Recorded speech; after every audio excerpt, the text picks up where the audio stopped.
দর্শক, ঢাকা সিলেট মহাসড়কের হবিগঞ্জের নবীগঞ্জে যাত্রীবাহী বাস চাপায় মা ছেলেসহ পৃথক সড়ক দুর্ঘটনায় 4 জনের মৃত্যু হয়েছে।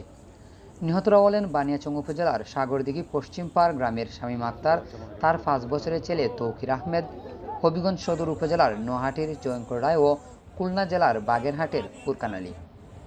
শেরপুর হাইওয়ে থানার ওসি আবু তাহের দেওয়ান জানান, বুধবার বেলা 11:30টার দিকে অসুস্থ আত্মীয়কে দেখতে বানিয়াচং উপজেলার সাগরদিঘির পশ্চিমপাড় গ্রামের সৈয়দ আলী তার স্ত্রী শামীম আক্তার ও শিশু ছেলে তৌকিরকে নিয়ে নবীগঞ্জ উপজেলার সোনারু গ্রামে যাচ্ছিলেন।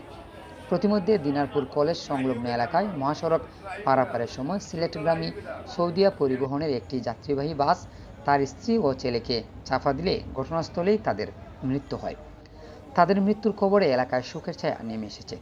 তাদের বাড়িতে ভিড় করছেন আত্মীয় স্বজন সহ এলাকার লোকজন। এদিকে শায়েস্তাগঞ্জ আয়া থানার ওসি সঞ্জয় চক্রবর্তী জানান, সকাল 6টায় বাহুবলের হাফিজপুরে সিলেটগামী শ্যামলী বাস ও কাভার্ড ভ্যানের মুখোমুখি সংঘর্ষে ফুরকান আলী নামের একজনের মৃত্যু হয়। তিনি খুলনা জেলার বাগেরহাটের বাসিন্দা। এছাড়া সকাল 9টায় শায়েস্তাগঞ্জের ফারদিন মারদিন রেস্টুরেন্টের পাশে ট্রাক চাপায় মারা যান জয়ঙ্কর রায়। জয়ঙ্কর হবিগঞ্জ সদর উপজেলার নোয়াটি এলাকার বাসিন্দা।